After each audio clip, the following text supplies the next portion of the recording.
Hello, welcome back. I'm Lori Williams, and today I want to talk to you about confidence. So, confidence, and I think why most people struggle with confidence, is because it's something that they're trying to find. Confidence cannot be found. It's not like hiding from you. It's not under a rock somewhere. You're not going to find it under your bed. You're not going to, it's impossible to find confidence. Confidence is something that you create, and you create confidence by doing the things that you feel that you can't do. So, someone told me recently that they really struggle with confidence in not being able to do something that they want to do. When the truth of it is the only way you're going to create that confidence is by doing the thing. Start out small though. Like if you have this big, hairy, scary thing that you want to accomplish, maybe not don't do just that thing, so for an example, say for an example, if you're trying to, like, if I'm trying to sell a course or something like that, right? Maybe just selling it to a controlled amount of people, like certain people. This might be family, this might be friends, this might be people that I know for a fact are going to be open to purchasing something for, like, with the content that I've created in this course. And then as people start to buy it, that's going to build a confidence in me. But here's the thing, even if they don't buy it, you've still overcome the thing that you said that you couldn't do, by saying, oh, I couldn't, I feel, I don't feel confident in being able to sell this thing to these people. The thing is, it's all in your ego mind. The lack or the inability to create confidence for yourself is all your ego mind. Your ego mind doesn't want change. The ego mind doesn't want you to step out of your comfort zone, because everything is bad. to the ego mind, everything's bad. Everything you're going to do, you're going to fail. You're going to suck at it, and it's going to be horrible. And you're never going to be able to pick up the pieces. And you're absolutely horrendous experience if you go and do the thing that your ego mind is telling you not to do. But all it takes is the decision to do it. Recognize, okay, the ego's like, okay, it's there. Recognize it's there and say, okay, my ego is there. It's telling me not to do the thing. It's trying to keep me safe. Is there any risk of me not being safe by doing this thing? So in my case, like, would there be any cause for me to be unsafe by selling a course? Obviously, my answer is no, right? So at that point, is my ego valid in what it's saying? Absolutely not. Now, there may be some other underlying issues here. It might be, a fear of rejection. Because if you have a rejection trauma, by putting yourself out there and people not being receptive of you, it can trigger that fear of rejection. So if this isn't just an ego thing that's stopping you, but an actual trauma response, then obviously there needs to be some healing around this trauma response.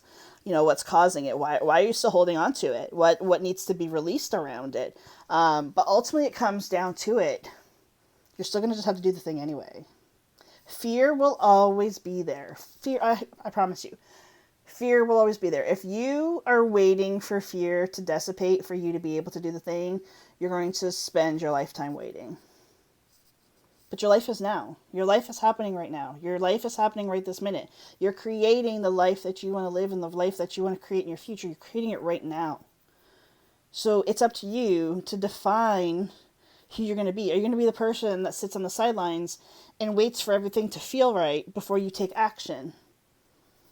No, because you're sitting on the sidelines of your life, right? You need to be very proactive. You need to be able to take those steps. I just did a live recently where I was talking about, like, something very similar to this.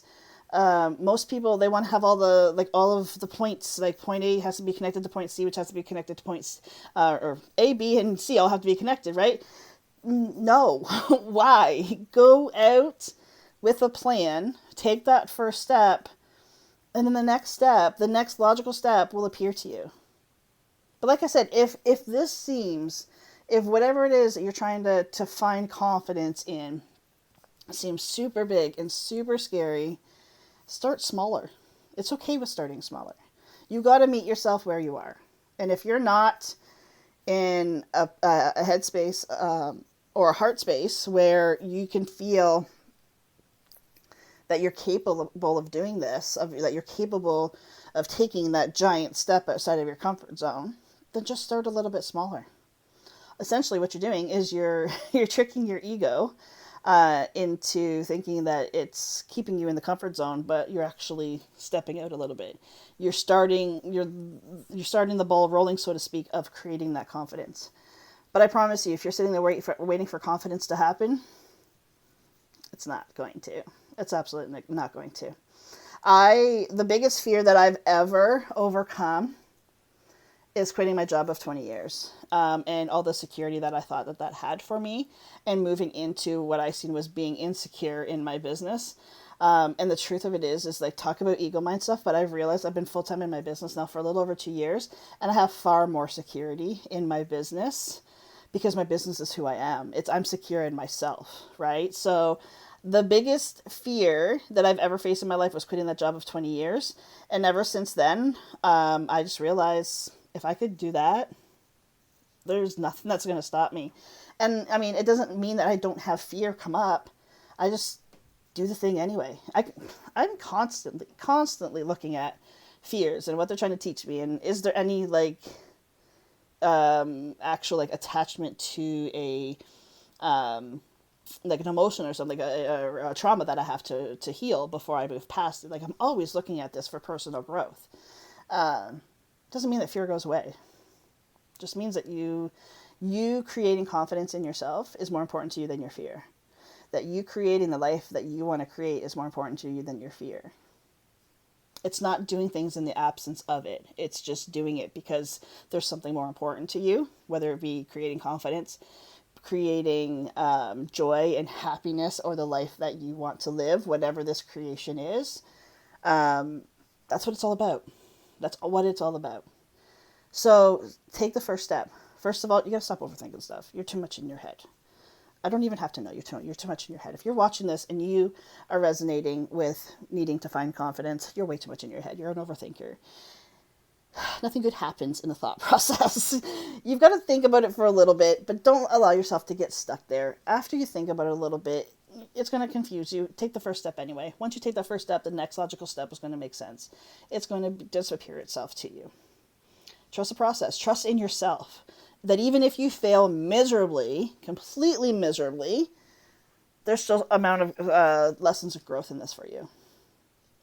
Everything is happening for you. Everything right now, in this moment, in the next coming moments, are all happening for you. Now take that. If you have to, be like, F that fear. I'm doing the thing anyway. And then just put yourself out there. And I mean, I definitely know it can be scary to put yourself out there. The more you do it, the easier it gets. But sitting and waiting for confidence to show up it's something that's never ever going to happen. Go create your confidence. Start today. Start now. Don't overthink it. Just go create your confidence. If you need any help, as usual, I am here for you. I am a psychic medium. I'm an energy healer. I'm a spiritual guide and an animal communicator. And I help people start to create the life that they want by helping them through their spiritual path and their journey of self-discovery. I also help people to bring out their own spiritual gifts and their own healing gifts and allow them to live the life that they're here on this earth to live. If you need any further help with me, please feel free to reach out to me. I am always able and ready to answer questions, have conversations. I can talk about this stuff all day long. So yeah, reach out to me if you need me, and I hope you have a fabulous day. I will talk to you again soon. Until then, take care. Bye for now.